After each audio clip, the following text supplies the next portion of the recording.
The always chipper SpongeBob SquarePants is eager to prove himself a big guy to his peers. This desperation leads him to the basement of the Krusty Krab, where he and Patrick are shanghaied by the Flying Dutchman. Now SpongeBob is lost in the underworld and is unknowingly being used by the Dutchman to break his curse. This is the SpongeBob movie, Search for Squarepants.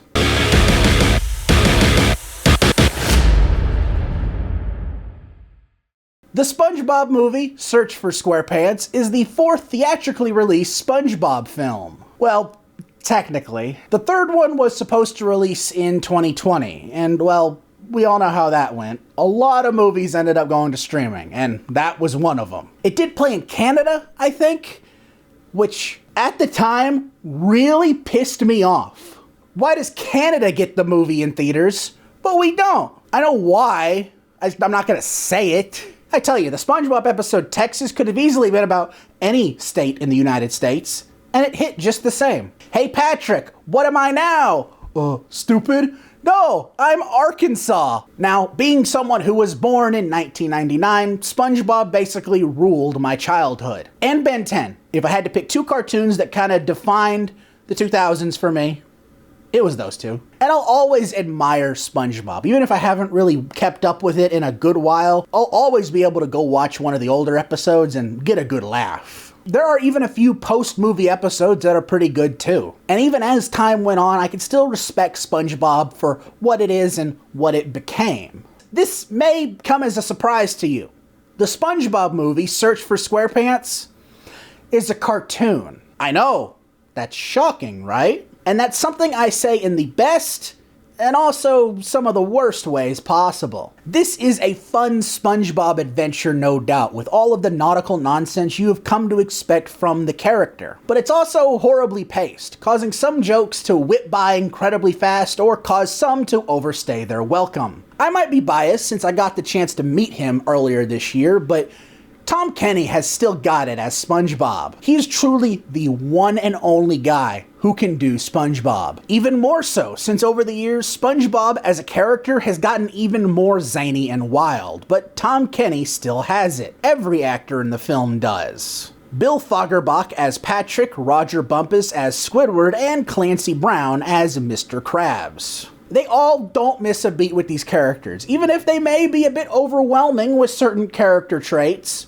they're all still really fun. I'm mainly referring to Patrick's stupidity. It's not as bad here, but in certain episodes, got on my nerves. Now, having the film's antagonist be the Flying Dutchman was an inspired choice I was all for. Don't get me wrong, I love Plankton, but we need more villains in SpongeBob. What confused me the most, though, was the voice actor change. Normally, it's Doyle-Murray who plays the Flying Dutchman, but here it's Mark Hamill who fills the sock. Obviously, Mark Hamill is, well, Mark Hamill, and he's gonna deliver a great voice performance. Had I not known this was Mark Hamill, I would have easily have believed this was Murray. If I had to guess why they changed it, it's because there are a few scenes with the Flying Dutchman in a human form, and Mark Hamill just fit the look better. If that was the case, I suppose I understand it.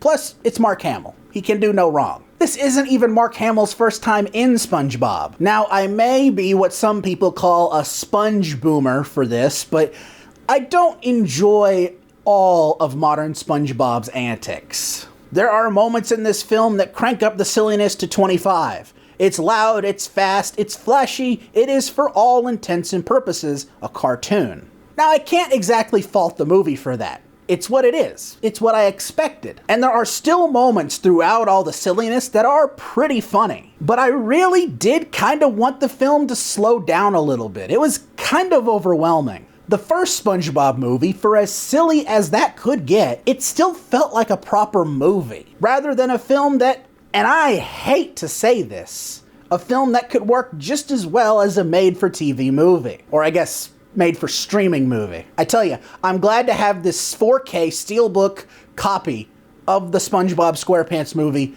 signed by Tom Kenny. Again, I met him earlier this year. That was pretty cool. Speaking of the first film, I can never get over just how amazing the first film looks. It holds up so well. To me, that is like the bar for how every cartoon to theatrical film should look. So needless to say, I was a little disappointed they opted for CG animation. Now I understand the third SpongeBob film was also CGI animated, but I'm talking about the fourth one now. I guess it doesn't look bad. It's quite good actually, and works well with the craziness of SpongeBob and Friends. But it really lacks the depth the original movie's animation had for me. Again, I'm sorry to come off as a sponge boomer, but I gotta call it as I see it. But here's the thing.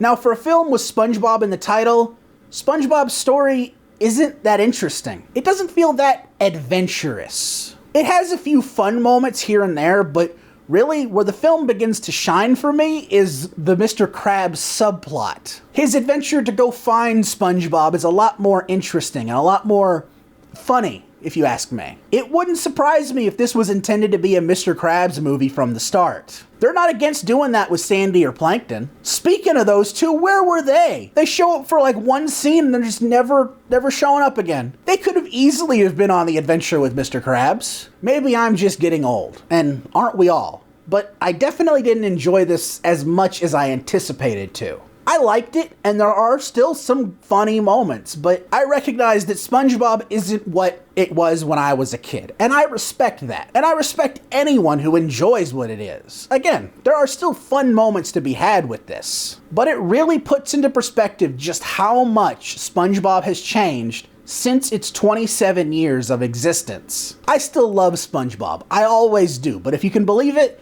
this film just doesn't match up to the cinema of the first film. If they do make another theatrically released SpongeBob movie, I'd be interested to see them adapt the Broadway musical. Not only do I think that story would translate well into a movie, I would love to see the iconic SpongeBob cast sing their respective songs from the SpongeBob Broadway show. It'd be better than whatever the hell Ice Spice put in this movie. Did you know she's not a Spice Girl? I hope you all enjoyed this review, and if you did, please consider hitting that like button, and if you want to see more, hit that subscribe button and ring that bell to be notified when my next review drops. Until next time, I'm Quint Dunaway, hoping you will keep it cinematic.